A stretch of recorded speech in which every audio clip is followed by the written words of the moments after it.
Join From Beer to the Bible every week as Ervein Lee and co-host Sarah Oliveira McDonald warn others of the consequences of drug and alcohol addiction by being the voice of faith-based recovery. Every week, Ervein and Sarah help people get access to the treatment and counseling they so desperately need. They explore the depths of addiction and give practical life examples of how to recover and develop a new rhythm of living.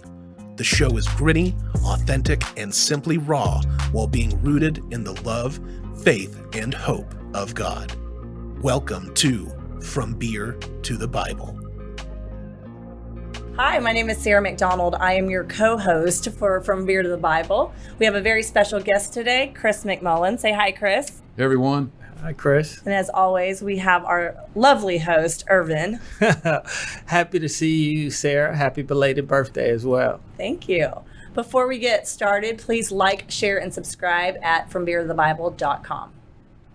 All right, before we get started, we're going to come to you from the Word. We're coming from John 15:5 today. I am the vine and you are the branches. If you remain in me and I in you, you will bear much fruit. Apart from me, you can do nothing. And we stole that from Chris because that message is near and dear to your heart, and it really helped you when you were going through your recovery. So today we're talking about understanding sexual sin. Yes. Which is a very, very prevalent topic in our world today. And we want you guys to understand a little bit more about it. So we brought in our friend Chris, who has a history and a story about sexual sin. And he's also a therapist here in Fort Worth, and he helps people get free from that sin. Yeah, Sarah, thank you for that intro.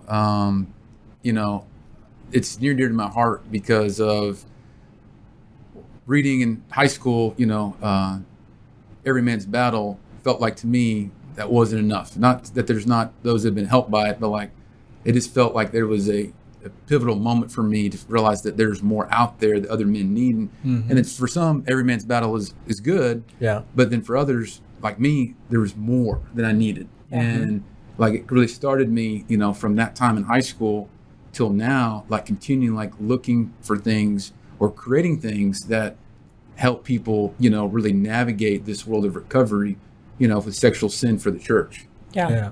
So how did this all start?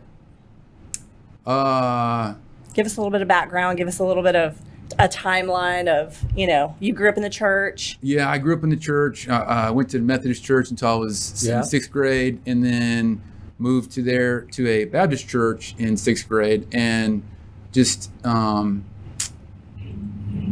really got a lot of the principles of the Bible, but didn't really understand the relationship with God as much and stuff. And so there was that huge disconnect that really played a role too in probably my own recovery.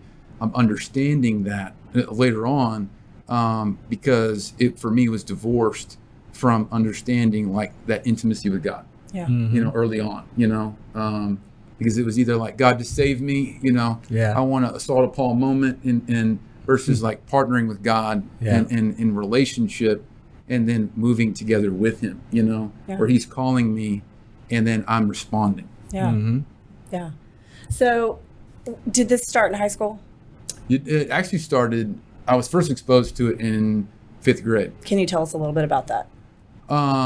So my parents had like all of us back in, the 90s, cable TV, before Sally even got big. And so when I was up late and they didn't pay for a pay-per-view, but one of the channels came through and on the higher number channels, and it was nudity. It was softcore porn. And I was instantly hooked. It was exciting. It was new.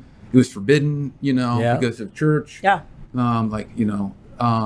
And it really hooked me then, but it didn't become more of an issue probably until later in high school, where it became more a consistent thing. Yeah, well, I think it's important to talk about because I remember my parents stashed way in the back, magazines, and so back in the day, it might have been just magazines or pay-per-view or some channels that were forbidden, but now our kids have the internet just at their fingertips. Oh, yeah. They have phones. They're able to access Yeah. pornography right then and there, and it's really scary. So I want you to explain to our viewers how the brain works, and how, a young man's brain doesn't fully develop till they're 26 years old. And so at 5th grade, which is 10 or 11 years old, if they're being exposed to this, you're rewiring your brain. Oh, 100%. Like, I just did a presentation last week, and so I was looking at material,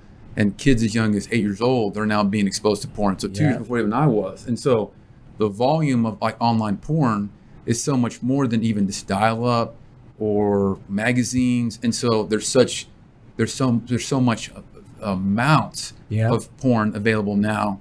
Like, it can take what it took maybe 15 to 20 years for, sexual addicts prior to mid-2000s to now. Like, they can get addicted in 6 months. Wow. Because of how much volume that exists. Like, Pornhub puts out their statistics every year, and anyone can get it, and it's not really triggering for just even church-related people.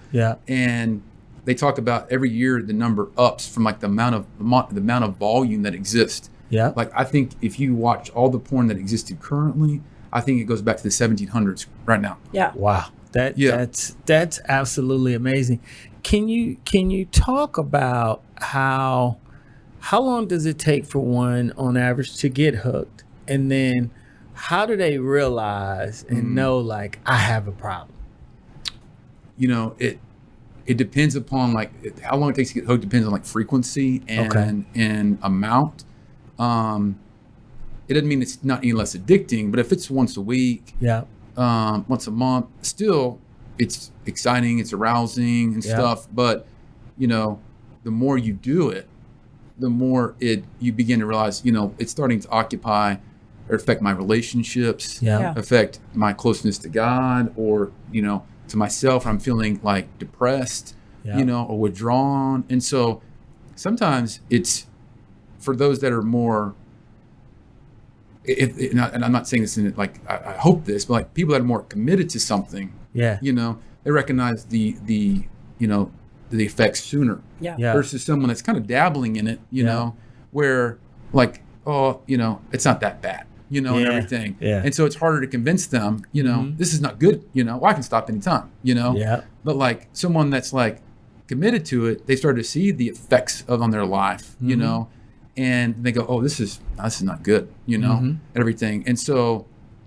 for some, it's just, it's like that rock bottom moment, kind of like we talked about in 12-step, where it looks different for alcohol and drugs, but like, their partner going to the gynecologist and having HIV, or STD, or the escort company calling to blackmail, the family, or or finding credit card receipts or stuff, and then like, okay, there's some obvious, consequences, and it's like, oh, this is a problem, but like it's not any less harmful if like a teen starts seeing it and then they become withdrawn. They become anxious or depressed. They become to isolate themselves more and more away from the family. And like, is it the same consequences yet? I mean, no. But like, man, what a great opportunity as parents shepherding the child that like, hey, I'm trying to prevent you from like going down this road that like where a lot more destruction may lie the longer you do this. Not because I'm telling you what to do, but because I'm trying to like, help you experience life and life more abundantly before more and more of your life is affected. What's the difference between boys will be boys and then the light switch turning on and it becomes a problem? Boys will be boys. I mean, it's like that comes with a lot of things connected to that. There's a difference between like noticing. I tell all guys this, there's a difference between noticing what's beautiful, what God's made, and then hypersexualizing that, and objectification. We're all attracted to different things, and body types and personalities, but like, when we make things like bad, we label stuff.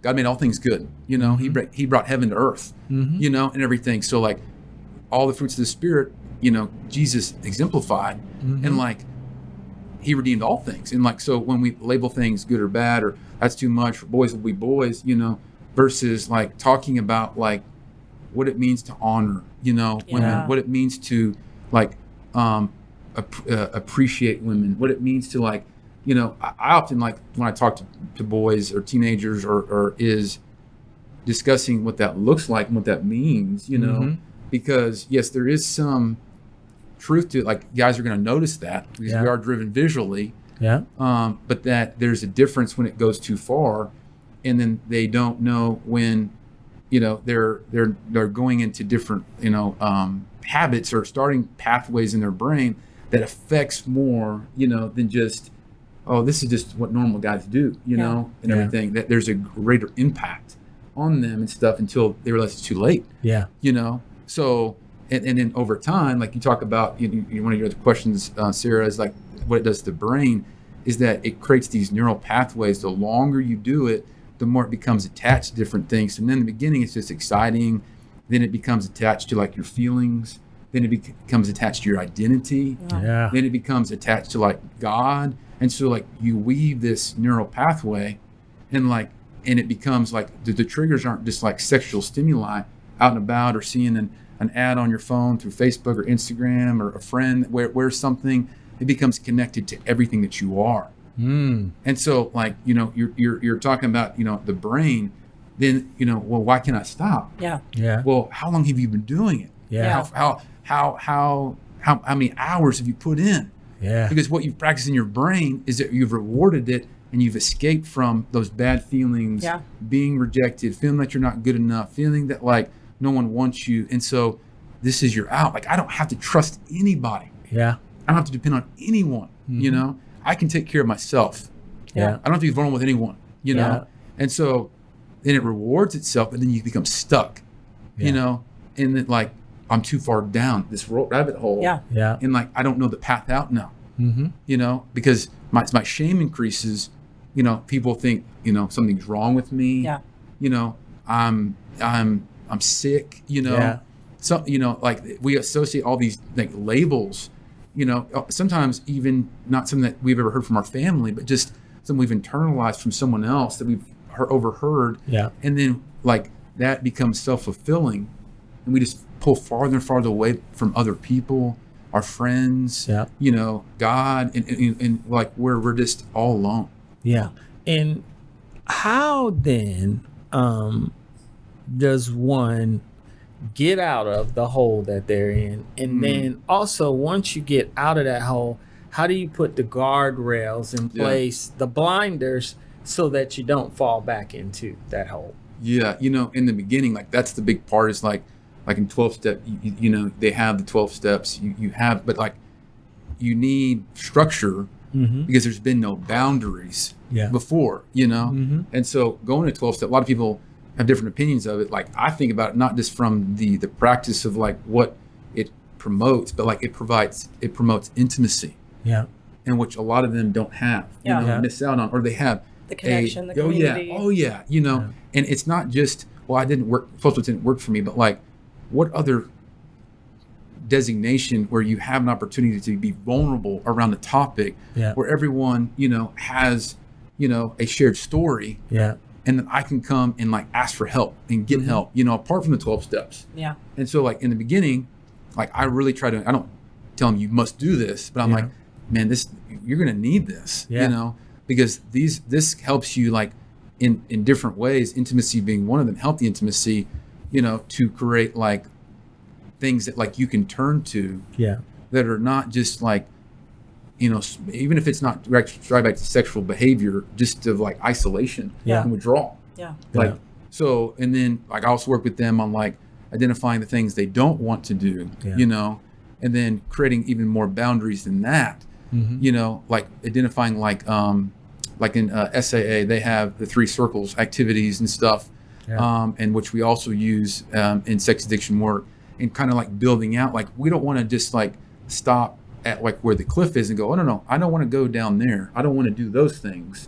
Like we want to touch the secondary triggers, the secondary things that like lead into it, because the longer you've done it, you set up all these ritualistic patterns, Yeah. So it's not just, grabbing a beer, or jumping on Pornhub.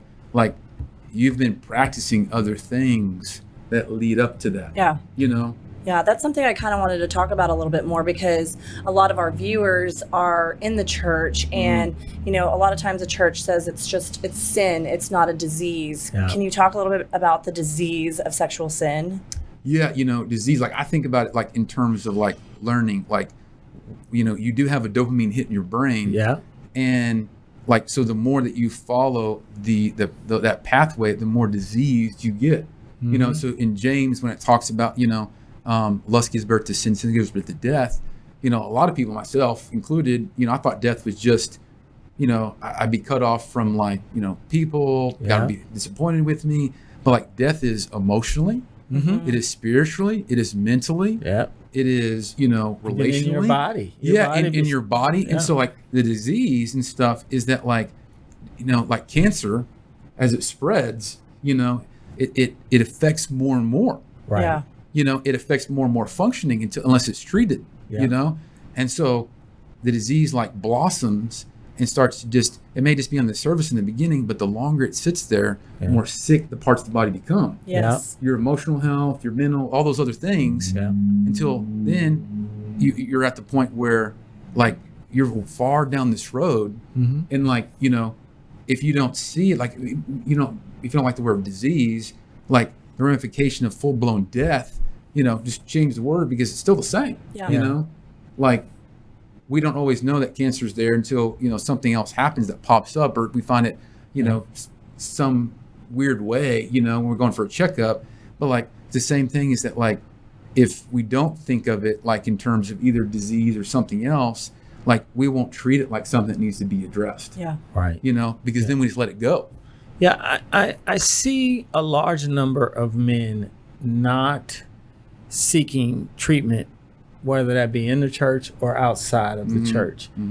What's driving that? And then talk to our Christian brothers and sisters about, don't stay and suffer in silence and shame. Come out, and we as the church need to love them and help them get the help they need.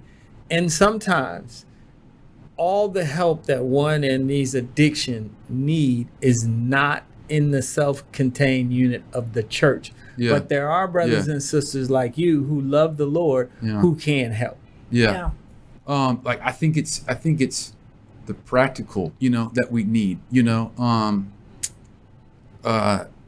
again, when I was reading as a teen, Every Man's Battle, I've heard from others they gotten more material now, like it was just bounce your eyes or take a rubber band and snap your wrist. And so like, again, I know there are other men that have been helped by it, like that wasn't my story, my experience, but like, is whether the church internalizes it and like realizes that it skills our discipleship, or that like, we send our kids to school, we go to the doctor to learn, how to take care of our bodies and stuff. Like, it's no any different than the church or counseling, is that we're giving a mental, emotional, relational skills for the development of the body in different ways. Like, we don't think anything about sending kids to school. We don't think anything about going to work and putting in time. And so like, it's just when you think about counseling or think about the well-being, of the body, like it's just a different like way of approaching it, like we do everything else in life. But like for some reason we put it out here, like it's different, but it's the same. It is the same. And what you see from people I know who are, as we were talking to earlier, who are in the church and are addicted to porn, there's fear. And there's that shame of, I'm going to be rejected. But to me, the church and us as believers and lover of Christ, it's so important to love them, right? That, and I don't know that that's always the message. And then that creates more shame and more stigma for the ones who are suffering from porn.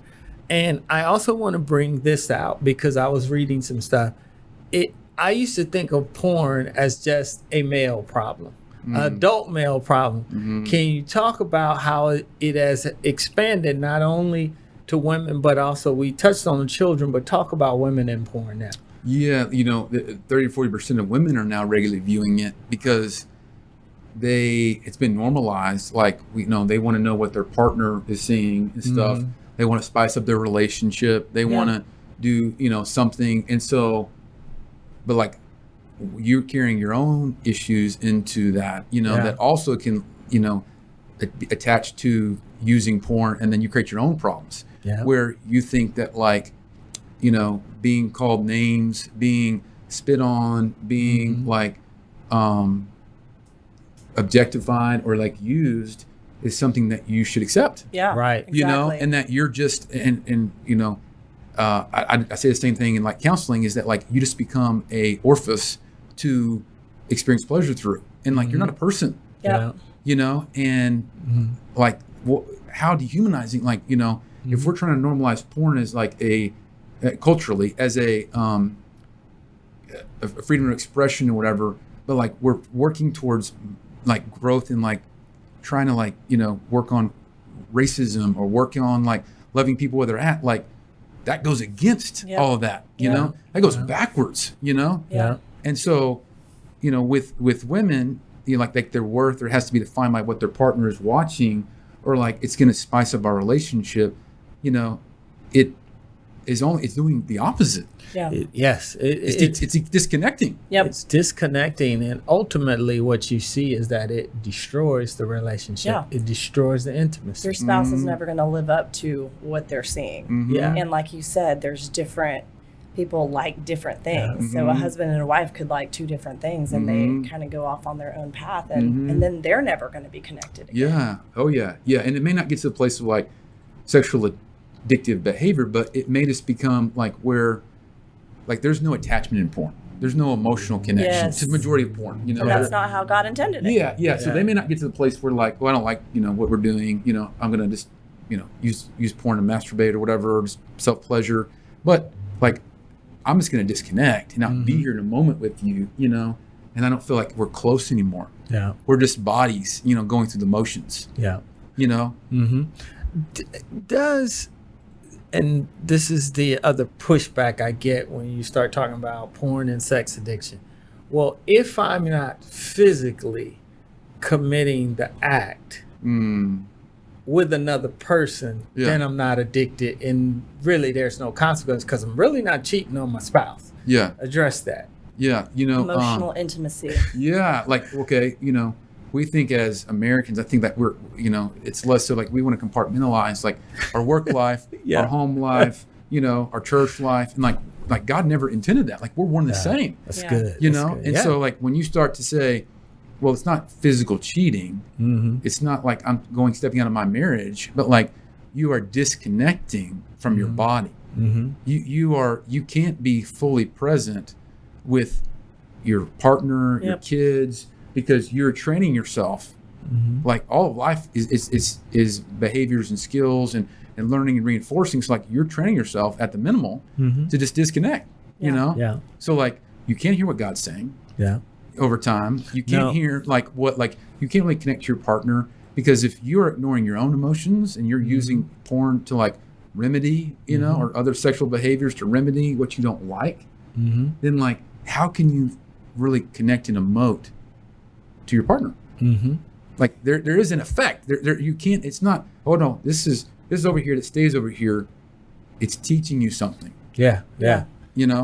You hit a great point that when I came back to Christ, I used to think, okay, I had my business and business life, my church life, I had it all separated, and God says, no. It's all one, and it all belongs to me. And we were kind of like taught that, or I don't know where that came from. That's a show. That's a show in and of itself. Because as soon as I put God in the middle of my marriage, in the middle of my work life, in the middle of my parenting, everything became better and smoother. Yes. And it's amazing how that works. Yes. So can you tell us a little bit about when you knew that you needed to get help, or how did you go about that?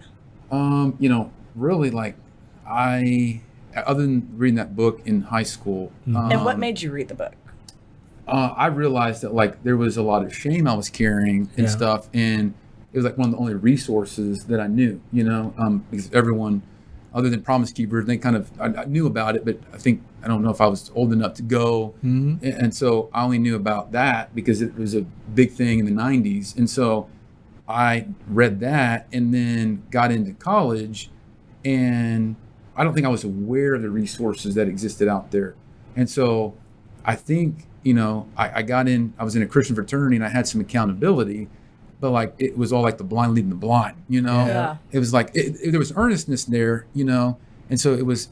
I wasn't aware of SAA or SA at the time. I knew somewhat of, NA and AA, but like that was it. And so a lot of it was just like reading blogs, reading articles, going to websites, trying to find out like what information existed out there, because I wasn't aware of what was out there to help it, like programs or approaches or whatever. So a lot of it was just my own self searching to find that, which is amazing because some people don't even get there. Like you were you knew that there was something wrong. Mm-hmm. You knew that you wanted to change this, mm-hmm. and you just sought on your own. And I love that now you want to be the resource to other people, and you want them to not get to where you were and struggle the way that you did. No, not at all. I think a big question for people who grew up in the church is a lot of times the church will tell you that we could just love this problem away. And I love the fact that pray it away.